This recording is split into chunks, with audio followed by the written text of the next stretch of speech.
This year, history could be made at the Rhino Charge with the first African female team gearing to join the motorsport event.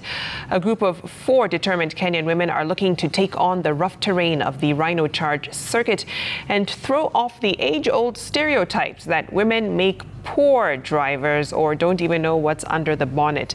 I joined the team dubbed Zambarau 50 during a routine practice run at Lukenya Hill to see what drives them to take this challenge on.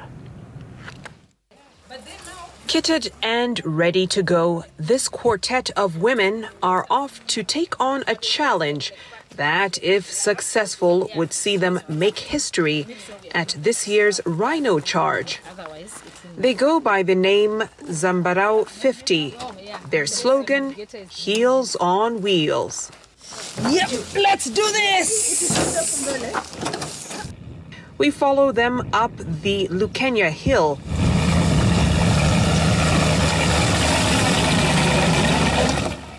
with the beautiful sights of the budding town below. We even come across some giraffe. This terrain is similar to what they will meet during this year's Rhino Charge.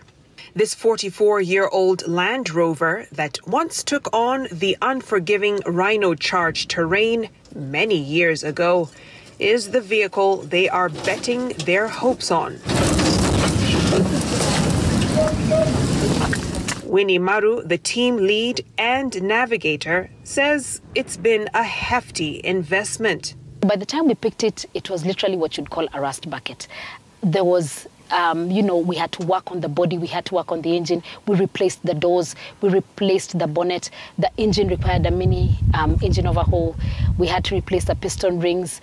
And most recently, after using, because it is a twin carburetor, a V8 petrol engine twin carburetor, after doing that for a while, recently we've had to move that from a carburetor to an EFI. So all those things, have cost millions of shillings, if I could say that. She admits it was difficult at first putting a team together, as it requires quite a bit of time and energy. Yes, so it's just, looking for someone else. Do you have interest? And of course, also resources. That are you willing to put in resources in something that you like to do, that you enjoy doing?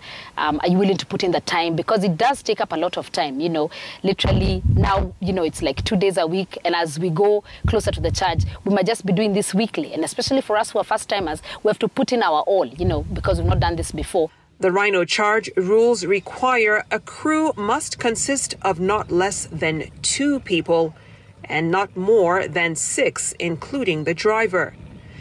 Zambarau 50 have 2 runners who help figure out the best way around an obstacle in the course, as well as a navigator and driver. We're doing this at a later age, when most of us are actually in life trying to settle. You're not jumping all over the place.